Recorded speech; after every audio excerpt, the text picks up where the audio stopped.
Good morning. We're going to get started on time. We like to run events on time. Good morning. Welcome to the 4th World Cyberspace Cooperation Summit. May I ask you to take your seats? Thank you. My name is John Mroz. I'm the CEO of the EastWest Institute. It's a great pleasure to welcome you all here.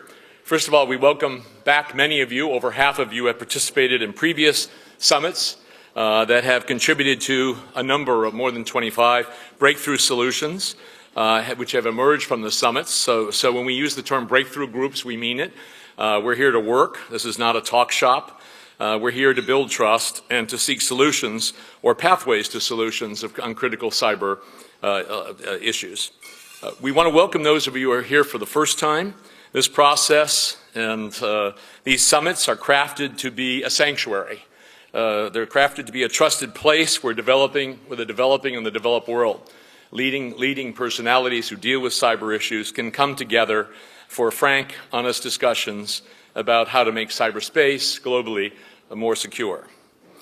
From our opening keynote speaker, the very distinguished State Council Minister Simon Zhao, who we'll hear from in a few moments, to the German government's sharing a special session with us at 5 o'clock today, where those of us who are Americans will hear some things that we may not want to hear. An awful lot of people here think, they say, oh, you know, the transatlantic problem after the Snowden revelations and all are not that serious. They're actually more serious than you think. And the German government was very kind to, Germany was very kind to send its top team, headed by Ambassador Bringelmann, who will then be willing to comment, we're told frankly, on what really is happening. The EastWest Institute's Cooperation in Cyberspace program has broadened from a pure cybersecurity focus to an agenda that is about governance, security, and development. And we're very pleased, I think many of you know, our new Senior Vice President, Bruce McConnell, who until recently was Deputy Undersecretary at the Department of Homeland Security. He, together with our Chief Technology Officer, Carl Rauscher, who and his team have been preparing the materials and including what will be, I think for many of you, a kind of surprising study on a Chinese-American joint study on harmful hacking. There's also outside, you'll see some results of a special process, a Russian-American process on terminology in cyber, which is, I think, quite important as well. A lot of these kinds of efforts go on in between the summits, and many of these reports and ideas that come emanate from these summits. So you will have a direct input on these. Just a couple thanks for these magnificent facilities and a great team who are serving us today come from Stanford's Institute for Economic Policy Research, CEPR, and we're really grateful and honored to be here and to be on the campus. And our team looks forward to a terrific 2 days. We also want to thank the Hewlett Foundation, Symantec, Facebook, MOG, and Andreessen Horowitz for hosting yesterday's preparatory meetings. About a third of you participated yesterday in working groups and meetings to make today and tomorrow better. Now, there's a lot of the kind of early pushing was done yesterday, and those institutions hosted those various meetings. We want to thank our partners from the private sector. You'll see their names come up on the screen on a regular basis during the summit. We want to thank them for their engagement intellectually as well as for their financial support, because these truly are partnerships and not sponsorships. And finally, you can follow us on Twitter at EW Institute, or for the next 2 days we'll be using hashtag CyberSummit2013. And finally, thanks to all of you for coming here and being with us. We expect this to be a really good working session. And may I just single out one small group of us that are here today. A number of participants came from India, as you know, and so to them, Diwali Mubarak. This is the most significant holiday. And I'd like just to ask a raise of hands. If you picture in your mind what's the most important family holiday that your family celebrates, how many of you would give it up to go across the world to a cyber summit where you're going to work for 2 days? How many? Do I see any hands? Oh, come on, there's got to be somebody. Huh? So you understand when you see your Indian colleagues who've flown here from Delhi and other places, it's really quite heroic. And we apologize because for whatever reason we should have known. Last year the summit was in Delhi and it was a great success. So my pleasure now to introduce the chairman of the board, distinguished chairman of the board of the EastWest Institute, Ross Perot Jr. Ross?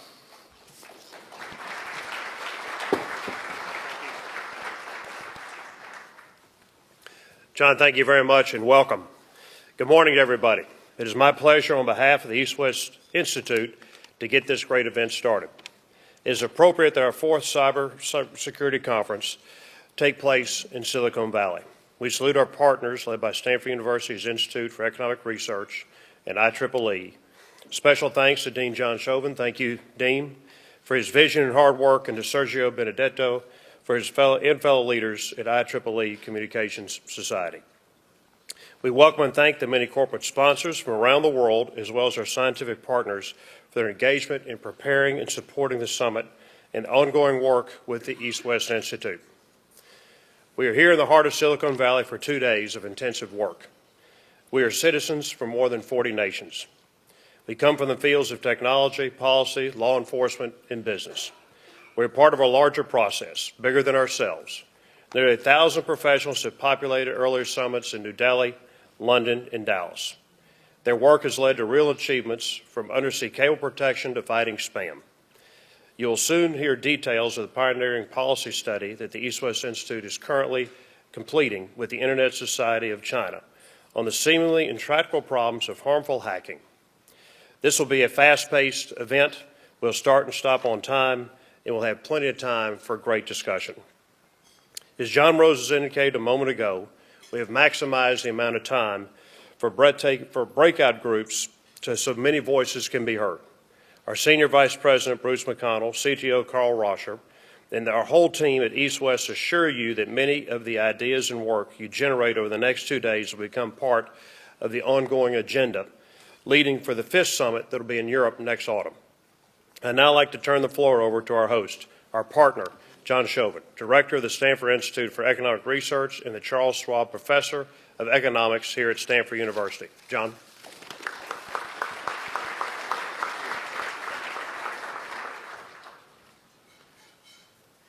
Well, I'd like to welcome everybody to Stanford University for this 4th Cyberspace Cooperation Summit. As Director of the Stanford Institute for Economic Policy Research, or CEPR as we call it, I'm very pleased to be one of the co-hosts of this event.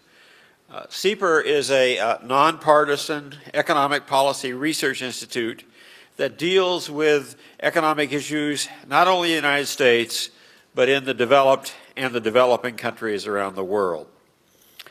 I also would like to add my thanks to the CEPR staff and to the EWI staff who have worked hard to make this summit happen. You might wonder why an economics institute would co-sponsor a conference on cybersecurity. But then you might think of how many transactions take place via the internet. Travel reservations, restaurant reviews, banking, shopping, real estate valuations, dating, investing, you name it. Now think of the tremendous disruption that the lack of trust in the security of the web would cause the economy. It would literally roll back the economic progress of the last few decades immediately. We can't let that happen. So I hope the exchanges that take place during this summit help us to find more concrete answers to securing our economies, both individually and collectively. And once again, I'm very pleased to host or be a co-host of this event. Welcome.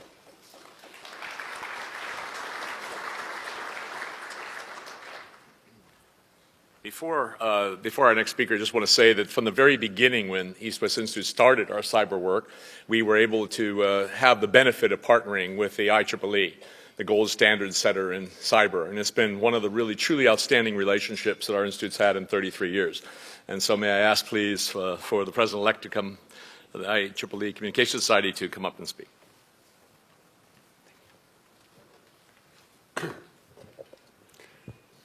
Thank you, John. It is an honor for me to be here among such a distinguished assembly of subject matter experts and stakeholders from all around the world. I'm from Italy, and so I'm rather familiar with beautiful surroundings, as you may imagine. And so, first of all, I would like to compliment the EastWest Institute for its selection of this wonderful part of the world with such a pleasant surrounding and weather. Moreover, being a professor at Politecnico of Torino and Engineering University, I commend you on your excellent choice of a fine academic institution, Stanford, which is a truly world-class venue. We come here today with very serious subjects, very difficult problems of high consequence for people all around the world. The stakes are high for the safety, stability, and security of cyberspace, and therefore for the safety, stability, and security of all of us and our lives. Our job at this summit is to work together towards solutions during these few days so that such a gathering as ours can be a powerful force for positive change. What is unique about this event is it's designed to integrate the right mix of diversity. Over 40 countries, including those who often disagree with each other on some subjects, the full spectrum of relevant disciplines, business, law, science, engineering, military, and policy. And we also have both those who need solutions and those who can bring solutions. We electrical engineers are this last group, as are others in the science, technology, engineering, and mathematics disciplines. The Institute for Electrical and Electronics Engineers, IEEE, is the world's largest professional association for the advancement of technology. Its 500,000 members from all over the world have been the constant, innovative driving force that has created the cyberspace. Among its members, I can cite Claude Shannon, the pioneer of information and communication technology, Vint Cerf, a former professor at this university and among the fathers of the Internet, the present Stanford president, John Hennessy, who was awarded last year with the IEEE Medal of Honor. And I also would like to mention Karl Rauscher, CTO of the EastWest Institute, who is the visionary for the breakthrough policy development approach that has been so successful with the IEEE Roguchi initiative in 2009, and then for the past 3 editions of this summit. And as the representative of the IEEE scientific community this morning in this opening ceremony, I call on my fellow engineers to listen to the unmet needs, have a sense of the very real danger that our world faces, and put you into the problem-solving task before you. In closing, let me say that for many diplomats and politicians, I think that cyberspace is still like a room scattered full of puzzles, where no matter how hard they try, they cannot put the pictures together. From my seat as president of the IEEE Communication Society for the next 2 years, I have been encouraged to see growing interest from electrical engineers to help solve very important policy problems in cyberspace. CAR's now extensive record of work, including strategic bilaterals among superpowers, proves that electrical engineers can make the critical difference in this arena that has accumulated too many unsolved problems. For the IEEE, whose mission is serving humanity through technology, and for the Communication Society, which has a technical committee working specifically on communication and information security, solving these hard problems that affect the safety, stability, and security of cyberspace is a perfect fit.